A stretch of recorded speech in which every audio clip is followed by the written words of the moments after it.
Pernahkah terbersit dalam benak kita?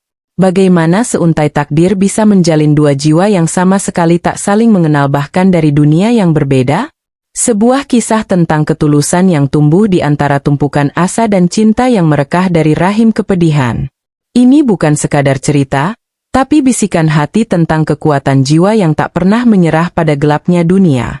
Sebelum lanjut ceritanya, yuk kirim selawat dulu untuk Nabi Muhammad dan jangan lupa subscribe channel ini agar kisah-kisah penuh hikmah seperti ini terus hadir. Untuk kita semua, di sudut kota yang sering terlupakan, di antara hiruk-pikuk kehidupan yang tak pernah berhenti, hiduplah seorang anak lelaki bernama Ihsan. Namanya yang berarti kebaikan seolah menjadi cerminan dari jiwanya yang murni. Ihsan bukan anak biasa.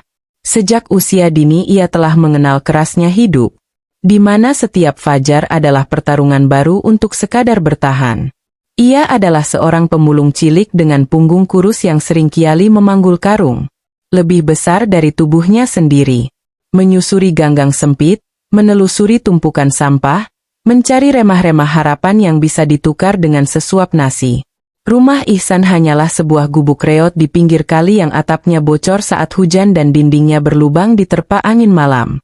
Di sanalah ia tinggal bersama Nenek Fatimah, sosok renta yang menjadi satu-satunya keluarga yang ia miliki. Nenek Fatimah dengan rambut memutih dan kerutan, di wajah yang menceritakan ribuan kisah pilu adalah pilar kekuatan bagi Ihsan.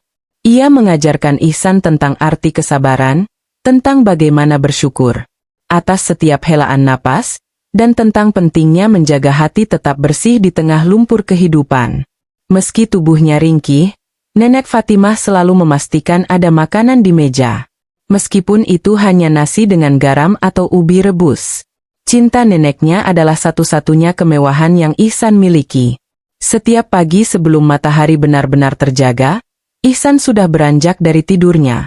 Dinginnya embun pagi yang membasahi kulitnya tak pernah menyurutkan semangatnya. Dengan langkah kecil namun pasti, ia menyusuri jalanan. Matanya jeli mengamati setiap sudut, setiap celah, mencari botol plastik, kardus bekas, atau besi tua yang mungkin terbuang. Aroma sampah yang menyengat sudah menjadi bagian dari harinya. Sebuah parfum pahit yang mengingatkannya pada realitas hidup. Terkadang ia bertemu dengan anak-anak lain seusianya yang sedang bermain riang. Tawa mereka melambung tinggi, kontras dengan kesunyian yang sering kiali menyelimuti hati Ihsan. Namun, ia tak pernah merasa iri. Ia tahu takdirnya berbeda dan ia menerima itu dengan lapang dada. Malam hari setelah seharian berjibaku dengan sampah, Ihsan akan pulang dengan tubuh lelah. Namun hati yang sedikit lega jika hasil pemulungannya cukup. Untuk makan hari itu, Nenek Fatimah akan menyambutnya dengan senyum hangat. Meski senyum itu sering kiali disembunyikan di balik batuk keringnya. Mereka akan makan bersama, berbagi cerita singkat tentang hari yang telah berlalu, dan kemudian Ihsan akan membantu neneknya menyiapkan tempat tidur yang sederhana. Sebelum terlelap, Nenek Fatimah akan mengusap kepala Ihsan dengan lembut, membisikkan doa-doa yang menenangkan, seolah ingin melindunginya dari segala kejamnya dunia. Dalam pelukan hangat neneknya, Ihsan sering kiali bermimpi tentang masa depan yang lebih baik, tentang sebuah rumah yang layak, tentang makanan yang cukup, dan tentang senyum neneknya yang tak pernah pudar. Hidup mereka memang sederhana, jauh dari kemewahan, bahkan jauh dari kata cukup.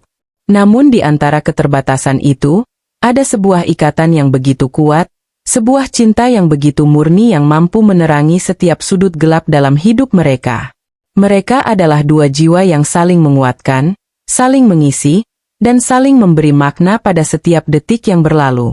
Ihsan tak pernah mengeluh.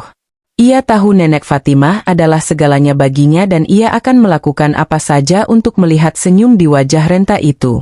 Ia adalah pahlawan kecil bagi neneknya dan neneknya adalah dunia bagi Ihsan. Kehidupan mereka adalah sebuah melodi pilu yang dimainkan di tengah ria kota. Sebuah melodi tentang ketabahan, tentang harapan, dan tentang cinta yang tak pernah mati. Dan takdir seolah memiliki rencana sendiri akan segera memainkan nada baru dalam simfoni kehidupan Ihsan.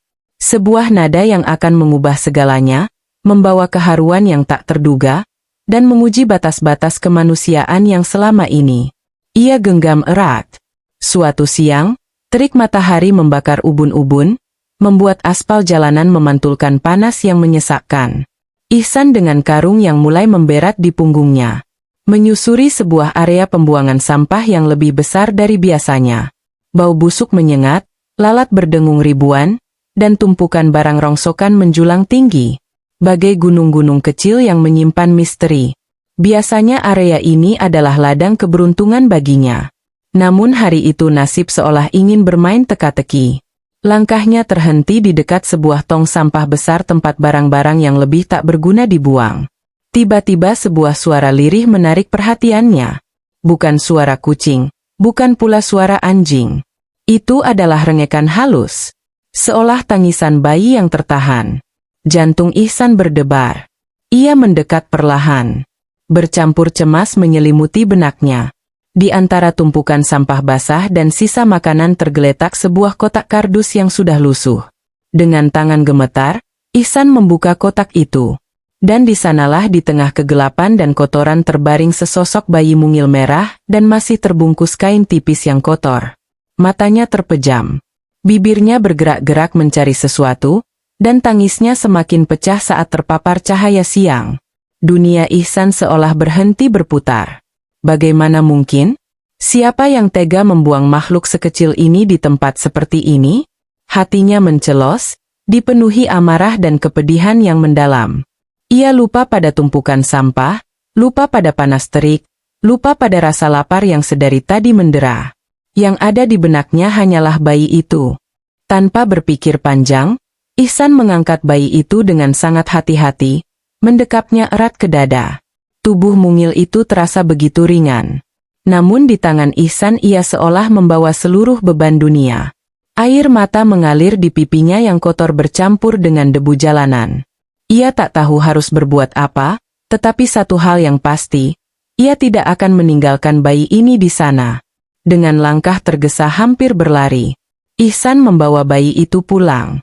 Nenek Fatimah terkejut bukan kepalang melihat Ihsan pulang lebih awal, apalagi dengan dekapan bayi di tangannya. Kekhawatiran melintas di wajah renta itu. Namun ketika Ihsan menceritakan apa yang terjadi, mata Nenek Fatimah berkaca. Tanpa banyak bicara, nenek segera mengambil alih bayi itu, membersihkannya dengan air hangat seadanya, dan membalutnya dengan kain bersih. Mereka menamai bayi perempuan itu Ayu, sebuah nama yang berarti cantik, penuh harapan, dan damai. Sejak hari itu, kehidupan Ihsan dan Nenek Fatimah berubah drastis. Kehadiran Ayu membawa kehangatan baru di gubuk reot mereka, tetapi juga tantangan yang tak terhingga. Ayu membutuhkan susu, popok, dan obat-obatan jika sakit. Semua itu adalah kemewahan yang tak pernah mereka bayangkan sebelumnya. Ihsan bekerja lebih keras lagi, memulung dari pagi hingga larut malam. Setiap keping uang yang ia dapat, ia sisihkan untuk Ayu. Seringkali ia rela menahan lapar hanya agar Ayu bisa minum susu yang cukup. Tubuhnya semakin kurus, namun hatinya dipenuhi tekad.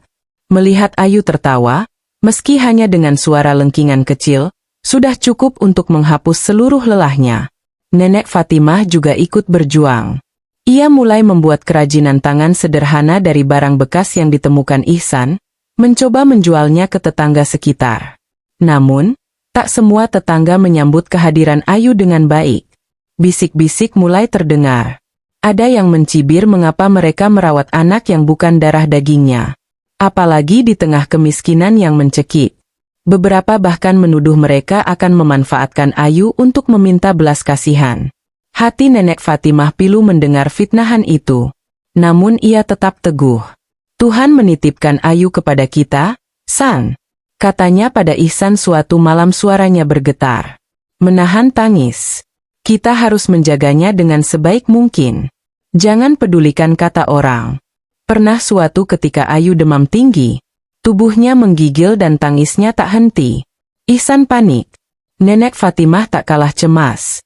Mereka tak punya uang untuk membawa Ayu ke dokter. Dengan sisa tenaga yang ada, Nenek Fatimah mencari-cari ramuan herbal tradisional mencoba meredakan demam Ayu. Sementara itu, Ihsan dengan mata berkaca-kaca memohon doa pada Tuhan. Mohon agar Ayu diselamatkan. Ia merasa begitu tak berdaya, sebuah beban yang menghimpit dada kecilnya. Malam itu terasa sangat panjang. Setiap napas Ayu adalah penantian yang menyiksa. Syukurlah keesokan harinya demam Ayu berangsur turun. Ihsan memeluk Ayu erat. Bersumpah dalam hati bahwa ia akan melakukan apa saja untuk melindungi malaikat kecil ini. Tekanan hidup semakin memuncak ketika Nenek Fatimah jatuh sakit. Batuknya semakin parah, napasnya tersengal-sengal, tubuh rentanya tak lagi sekuat dulu. Dokter puskesmas yang sempat mereka datangi mengatakan Nenek Fatimah membutuhkan perawatan lebih lanjut, obat-obatan yang mahal. Hati Ihsan hancur. Ia merasa seperti pecundang. Bagaimana mungkin ia bisa menjaga dua jiwa yang ia cintai sementara dirinya sendiri tak punya apa-apa? Ia duduk di samping ranjang Nenek Fatimah, memegang tangannya yang kurus. Nenek Fatimah tersenyum tipis meski wajahnya pucat pasi. "Jangan khawatir, nak," bisiknya lemah. "Nenek akan baik-baik saja. Kamu jaga Ayu baik-baik." Malam itu di bawah temaram lampu minyak, Nenek Fatimah memanggil Ihsan. Dengan suara bergetar, ia menyerahkan sebuah cincin emas lusuh yang selama ini selalu melingkar di jari manisnya. Itu adalah satu-satunya peninggalan berharga dari mendiang suaminya. "Jual ini, nak," kata Nenek Fatimah. Air mata membasahi pipinya. "Belikan susu dan obat untuk Ayu." "Nenek, Nenek sudah tidak kuat lagi." Hati Ihsan remuk redam. Ia tahu cincin itu adalah segalanya bagi neneknya. Itu adalah simbol cinta, kenangan, dan harga diri. Tapi neneknya rela melepaskannya demi Ayu. Sebuah pengorbanan yang begitu besar mengoyak-ngoyak jiwanya. Beberapa hari setelah cincin itu terjual dan susu serta obat Ayu terpenuhi, Nenek Fatimah menghembuskan napas terakhirnya dalam tidurnya. Ihsan menemukan tubuh neneknya yang sudah dingin di pagi hari. Dunia Ihsan runtuh. Satu-satunya pilar kehidupannya telah tiada. Ia memeluk tubuh neneknya erat-erat, meraung dalam kepedihan yang tak terkira. Tangisnya pecah, lebih pilu dari suara hujan di atap gubuk. Ia merasa sendiri, benar-benar sendiri. Bagaimana ia akan melanjutkan hidup? Bagaimana ia akan menjaga Ayu? Rasa kehilangan itu begitu besar. Menggerogoti setiap seluruhnya. Hari-hari setelah kepergian Nenek Fatimah adalah kegelapan pekat bagi Ihsan. Ia harus memikul beban merawat Ayu sendirian. Ia tetap memulung, namun semangatnya seolah telah direnggut. Gubuk mereka terasa begitu sepi hampa tanpa kehadiran Nenek Fatimah. Seringkali saat Ayu terlelap, Ihsan akan duduk di sudut ruangan menatap kosong ke kegelapan. Merenungkan nasibnya. Air mata adalah teman setianya di malam-malam yang dingin. Ia merasa begitu lemah, begitu rapuh. Ada ia berpikir untuk menyerah untuk melepaskan Ayu ke panti asuhan agar bayi itu mendapatkan kehidupan yang lebih layak. Namun, setiap kali melihat senyum polos Ayu, setiap kali jemari mungil itu menggenggam erat jarinya, tekadnya kembali menguat. Tidak, ia tidak akan menyerah. Ia adalah satu-satunya keluarga yang Ayu miliki. Suatu sore saat Ihsan sedang mengais-ngais sampah di dekat pasar. Tubuhnya begitu lelah hingga nyaris limbung. Wajahnya pucat. Ia belum makan sejak pagi. Tiba-tiba seorang lelaki tua dengan wajah ramah mendekatinya. Namanya Pak Arman, pemilik toko kelontong di ujung jalan. Ia sering melihat Ihsan memulung dan memperhatikan betapa gigihnya anak itu. "Nak, kenapa kamu terlihat begitu lelah?" tanya Pak Arman dengan suara lembut. Ihsan menceritakan sedikit kisah hidupnya tentang neneknya yang telah tiada dan tentang Ayu yang harus ia rawat. Mata Pak Arman berkaca-kaca mendengar kisah itu. Ia melihat ketulusan yang luar biasa di mata Ihsan. "Maukah kamu bekerja di toko saya?" tawar Pak Arman. "Ada kamar kecil di belakang toko. Kamu dan adikmu bisa tinggal di sana dan kamu bisa makan sepuasnya." Tawaran itu bagai tetesan embun di tanah yang gersang. Ihsan tak percaya dengan apa yang ia dengar. Sebuah pekerjaan, tempat tinggal, dan makanan yang layak. Ini adalah keajaiban yang tak pernah ia duga. Dengan mata berkaca-kaca, Ihsan menerima tawaran itu. Ia pulang, menggendong Ayu dan membawa beberapa barang mereka yang tersisa. Gubuk reot itu mereka tinggalkan dengan kenangan pahit manis yang terpahat di setiap dindingnya. Kehidupan baru dimulai di toko kelontong Pak Arman. Ihsan belajar banyak hal. Mulai dari menata barang, melayani pembeli, hingga menghitung uang. Pak Arman adalah sosok yang sangat baik. Ia menganggap Ihsan dan Ayu seperti cucunya sendiri. Ia memastikan Ayu mendapatkan susu dan makanan yang cukup, bahkan membelikannya mainan sederhana. Senyum mulai kembali menghiasi wajah Ihsan. Ayu tumbuh dengan sehat dan ceria. Suaranya yang riang selalu memenuhi sudut toko. Namun badai tak selalu berlalu begitu saja. Suatu hari seorang wanita kaya raya, Bu Mirna datang ke toko Pak Arman. Ia adalah pelanggan setia yang sering membeli barang dalam jumlah besar. Ketika melihat Ayu, ia langsung jatuh cinta pada kelucuan dan keceriaan bayi itu. Ia sering menghabiskan waktu bermain dengan Ayu, membelikannya pakaian dan mainan yang bagus. Bu Mirna tidak tahu bahwa Ayu adalah bayi yang ditemukan di tempat sampah. Ia hanya tahu bahwa Ayu dirawat oleh Ihsan dan Pak Arman. Suatu hari Bu Mirna datang dengan sebuah tawaran. Ia tidak memiliki anak dan ia merasa begitu terikat dengan Ayu. Dengan berlinang air mata, ia mengungkapkan keinginannya untuk mengadopsi Ayu. Ia berjanji akan memberikan Ayu pendidikan terbaik, kehidupan yang mewah, dan segala yang Ayu butuhkan. Ia akan memastikan Ayu tidak akan pernah lagi merasakan kesulitan. Tawaran Bu Mirna bagai pedang bermata dua yang menusuk hati Ihsan. Di satu sisi, ia tahu Bu Mirna bisa memberikan Ayu kehidupan yang jauh lebih baik dari apa yang bisa ia berikan. Ayu tidak akan lagi merasakan dinginnya lantai, tidak akan lagi kekurangan makanan, dan akan mendapatkan pendidikan yang layak. Ini adalah impian yang ia inginkan untuk Ayu. Namun di sisi lain, gagasan untuk berpisah dengan Ayu dengan malaikat kecil yang telah ia rawat dengan sepenuh jiwa adalah hal yang tak terbayangkan. Hati Ihsan tercabik-cabik. Ia teringat janji pada Nenek Fatimah, janji untuk menjaga Ayu. Tapi apakah menjaga berarti membiarkannya tetap dalam keterbatasan bersamanya? Ataukah membiarkannya terbang bebas menuju masa depan yang lebih cerah? Malam itu, Ihsan tak bisa tidur. Ia menatap wajah Ayu yang terlelap, mengusap pipi gembil itu dengan jari jemarinya yang kasar. Air mata mengalir deras. Perpisahan adalah luka yang perih, tetapi cinta sejati kadang menuntut pengorbanan terbesar. Ia memikirkan semua yang telah Ayu lewati, semua kesulitan yang mereka hadapi bersama. Ayu berhak mendapatkan yang terbaik. Ia berhak merasakan hangatnya keluarga utuh, mendapatkan pendidikan, dan memiliki masa depan yang cerah. Akhirnya dengan berat hati dan air mata yang tak henti mengalir, Ihsan mengambil keputusan yang paling sulit dalam hidupnya. Ia setuju untuk menyerahkan Ayu kepada Bu Mirna. Keputusan itu bagaikan sayatan pisau di hatinya. Namun ia tahu ini adalah bentuk cinta tertingginya untuk Ayu. Ia ingin melihat Ayu bahagia. Meski kebahagiaan itu harus ia bayar dengan perpisahan yang menyakitkan. Momen perpisahan itu adalah klimaks dari seluruh penderitaannya. Ihsan memeluk Ayu erat-erat merasakan detak jantung kecil itu untuk terakhir kalinya dalam dekapannya. Ia membisikkan doa. Janji untuk selalu mencintai Ayu dan harapan bahwa Ayu akan selalu bahagia. Ketika Bu Mirna membawa Ayu pergi, sebagian dari jiwa Ihsan ikut terbawa. Toko Pak Arman terasa kembali sepi. Namun kali ini kesepian itu diiringi oleh rasa lega yang samar. Sebuah keyakinan bahwa ia telah melakukan yang terbaik untuk orang yang ia cintai.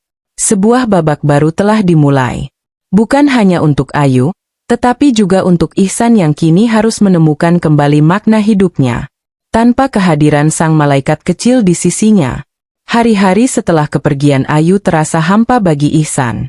Toko Pak Arman yang dulu begitu riuh dengan tawa Ayu kini terasa sunyi. Setiap sudut seolah menyimpan bayangan mungil itu.